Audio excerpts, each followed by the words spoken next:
pulvériser son désir de donner les exercices et d'achever ses études en Espagne par le boulet des soupçons de l'Inquisition. Le boulet de l'Inquisition.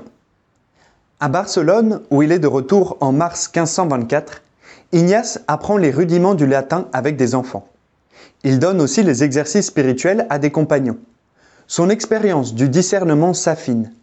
Par exemple, il est vivement tenté, à la place du temps d'études et des cours, de beaucoup prier. Il se rend alors compte que cela ne va pas dans le sens du service de Dieu. Il se sent invité à bien distinguer les temps et non à les confondre. À ce moment-là, étudier est prioritaire.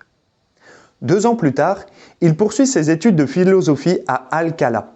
Ignace y est inquiété par l'Inquisition, qui voit d'un mauvais œil, en pleine période de la Réforme, qu'il enseigne le catéchisme, ait des conversations spirituelles, propose des retraites ou fasse des prédications sans diplôme, sans autorisation et sans appartenir à un ordre religieux. 3 procès sont intentés à Ignace, qui est emprisonné plusieurs mois, tout en pouvant recevoir des visites. Tel est le 3e boulet de canon qui pulvérise ses projets. Même s'il est remis en liberté, n'ayant pas fait d'études, il ne peut plus parler des choses de la foi, le temps de s'instruire davantage.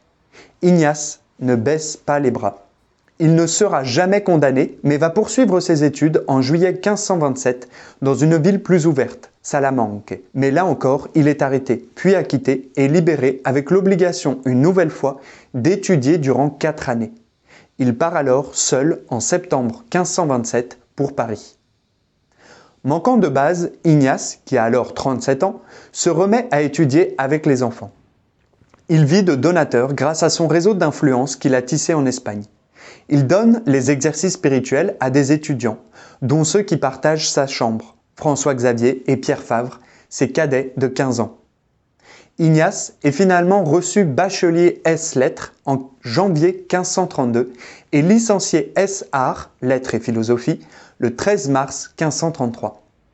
Ce boulet de l'Inquisition aura mis tout de même plus de 6 ans à être digéré. Ils sont alors 7. Ignace de Loyola, François Xavier, Pierre Favre, Diego Lainez, Nicolas Bobadilla, Simon Rodriguez, Alphonse Salmeron. Le 15 août 1534, à s'engager dans le célibat et la pauvreté à Montmartre, cheminant vers la prêtrise, voulant aider les âmes.